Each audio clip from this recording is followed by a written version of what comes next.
है ना। उस दिन आपका एक कलीग किसी ने बोला कि सर ये डुप्लीकेट दे दिए, तो मैं बोला कि डुप्लीकेट के पैरामीटर क्या है कि जो आपने बोल दिया, ओरिजिनल के पैरामीटर क्या, ओरिजिनल का पता नहीं।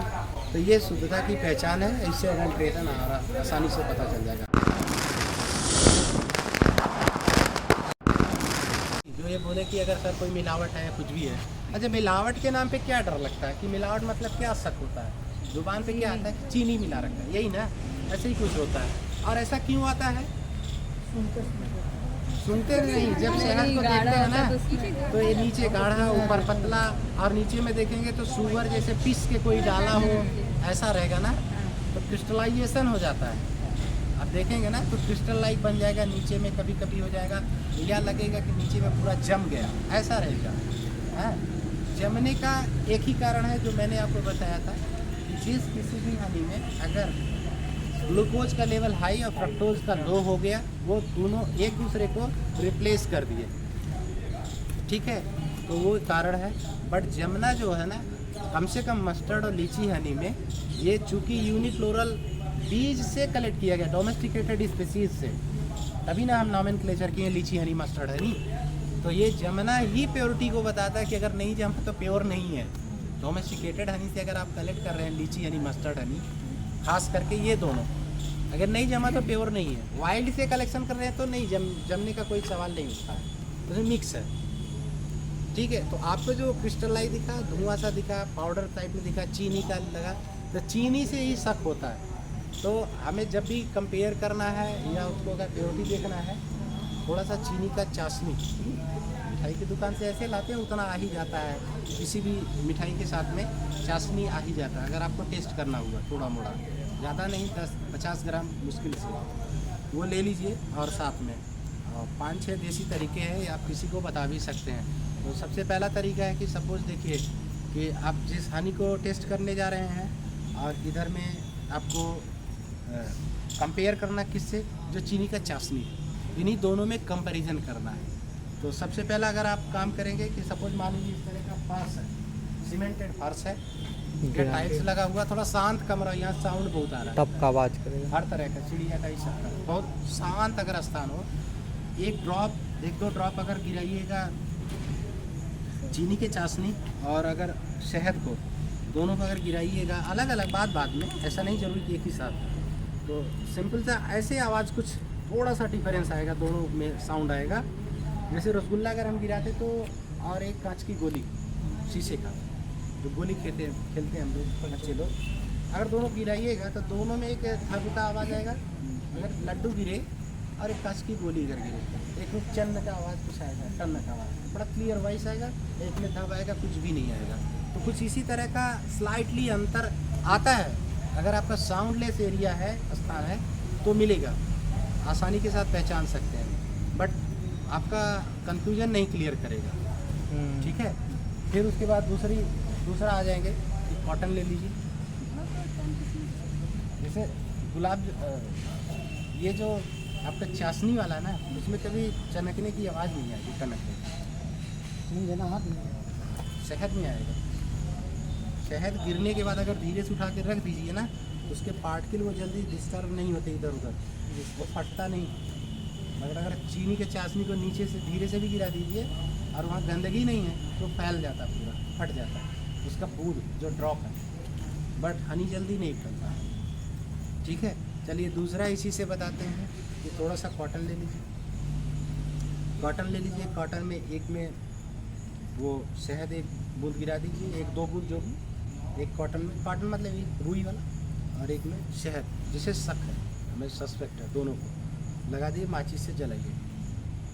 तो जहाँ पे शहद है ना, वो वाला तो रुई धीरे धीरे जलाने पे जलेगा, जल जाएगा, लेकिन जहाँ पे चीनी का चाशनी है, माचिस ख़त्म हो जाएगा, सब कुछ हो जाएगा, लेकिन वो जलेगा नहीं। चीनी जलता नहीं, कभी जला है, कभी किए हैं, हवन किए हो कभी, हाँ, तो हवन किए हो तो साइंटिफिकली कभी नहीं देखे हो, बस खाली हाँ स्वाहा, सब स्वाहा, हम ही बचे रहे, खाली यही किए हो। पीछे तो ध्यान से देखो, जब भी चीनी आप गिराते हो ना तो धुआं हो जाता है, कभी लौ नहीं निकलता, बर्निंग नहीं करता, उससे बर्न नहीं होता।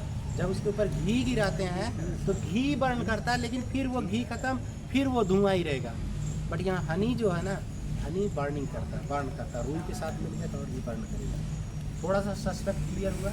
अब तीसरा हुआ कि ग्लास बॉटल ले लें, ग्लास ले लें शीशे का, शीशे का 2 ग्लास ले, ट्रांसपेरेंट देखिए, दोनों में पानी रख दीजिए, एक में 1 ड्रॉप हो 1 ड्रॉप हो, दोनों को डालिए।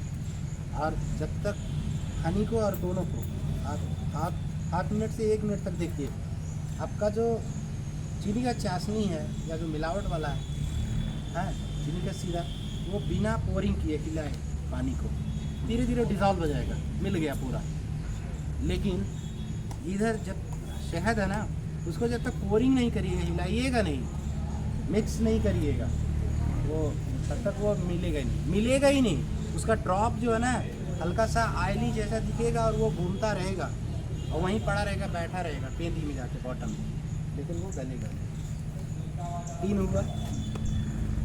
अब इन तीनों के बाद में चौथा, अभी भी सस्पेक्ट क्लियर नहीं हुआ। चौथा हुआ कि सपोज आपके पास कॉटन का कपड़ा हो, कोई क्लोथ, ठीक है, हैंकी हो या कोई भी हो, प्योर, जितना शुद्ध कॉटन रहेगा पहचान उतनी अच्छी होगी। ऐसे बहुत बढ़िया रिजल्ट मिलता है, जितना प्योर कॉटन हो। इधर में 2-3 ड्रॉप शहद का लगा करके रगड़ दीजिए, दूसरे कॉर्नर में चीनी का चाशनी लगा के रगड़ दीजिए और छोड़ दीजिए 2-3 मिनट के लिए दोनों को। कुछ देर बाद जो सिंपल सा जो टैप वाटर है, दोनों को बिना साबुन के दोनों को धुलना है। बट याद रखना, आपको मार्कर लगा दीजिए, कुछ भी एक मार्किंग लगा दीजिए। जो शुद्ध अगर शहद है, इसमें कोई भी दाग नहीं आएंगे। शुद्ध शहद के लिए साबुन की ज़रूरत नहीं पड़ती।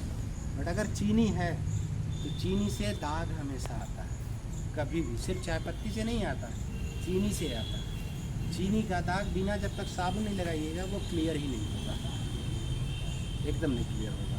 इससे एकदम पूरा क्लियर हो जाएगा। 4 हुआ। 5वां हुआ कि सपोज़ आपके पास जो आजकल नोट आ रही है, तो नोट का वो जो कागज़ है अब उतना बढ़िया नहीं है। पहले जो नोट आता था बहुत बढ़िया रहता था। हाँ, वो हनी के आइडेंटिफिकेशन के लिए तरीके से ना बहुत बेस्ट था। तो जो प्योर हनी है,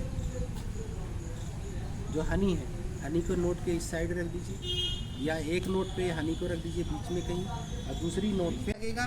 और यहाँ से बिल्कुल नहीं लगाना पड़ेगा, अपने आप आसानी से। 7वां एक एक्सपेरिमेंट है, 1 स्पून में हनी, 1 स्पून में चाशनी, दोनों को अलग अलग स्पून में रखिए। वर्कर बी को पकड़ करके उसमें डुबो दीजिए। वर्कर बी को, ये सबसे बढ़िया प्रैक्टिकल है, एकदम प्योर है। जो चाशनी है ना, वो बिल्कुल उनका जो एडजॉइनिंग जितना भी सेगमेंट्स हैं वो चिपक जाएगा, पूरा चिपक जाएगा। वो फ्लाइंग नहीं कर पाएंगे। उनके विंग्स जो है ना, विंग्स है ना, हाइमेनस जो विंग्स है हाइमन, वो उससे भी चिपक जाएगा चाशनी। बट हनी कहीं नहीं चिपकेगा। हनी वाला जो चम्मच है ना, उससे बीज धीरे धीरे क्रॉलिंग करके बाहर निकले और फ्लाई कर जाएगी। बट जो चाशनी वाला है, चाशनी वाले में उसके ज्वाइनिंग में विंग्स पे सब जगह इतना लग गया है कि वो जब तक बात नहीं करिएगा उसको, तब तक वो उड़ नहीं पाएगी। ये 7 कुछ देसी तरीके हैं कि जिनसे आप किसी को भी बता सकते हैं और खुद भी पहचान। जैसे कोई बोले कि शायद डुप्लीकेट है, तो तुरंत आप खुद से श्योर हो लीजिए और उसको भी बोलिए। एक से क्लियर नहीं हो सकते ना, जितना करोगे एक्सपेरिमेंट उतना ज़्यादा क्लियर होगा। बट ये है कि जैसे कोई बोले डुप्लीकेट है, डुप्लीकेट के पैरामीटर क्या, कैसे आप बोलिए डुप्लीकेट? क्या आप ओरिजिनल पहचानते हैं? कैसे आप कह सकते हैं, है ना? उस दिन आपका एक कलीग किसी ने बोला कि सर ये डुप्लीकेट दे दिया, तो मैं बोला कि डुप्लीकेट के पैरामीटर क्या है कि जो आपने बोल दिया, ओरिजिनल के पैरामीटर क्या, ओरिजिनल का पता नहीं। तो ये शुद्धता की पहचान है, इससे एडल्ट्रेशन आसानी से पता चल जाएगा। सिर्फ एडल्ट्रेशन का ही डर होता है, बाकी जो पेस्टिसाइड रेजिड्यू है ना, उसकी जब तक एनालिसिस नहीं होगी फूड प्रोडक्ट की तरह, तब तक पेस्टिसाइड का पता नहीं चलता। जल्दी पेस्टिसाइड का नहीं पता चलेगा, बट एडल्ट्रेशन पता चलेगा। अब मेन है कि कोई भी जो बिजनेस बी कीपर है, जिसका हनी सेल ना हो या आपसे कोई खरीदना नहीं चाहे, तो एडल्ट्रेशन के डर की वजह से।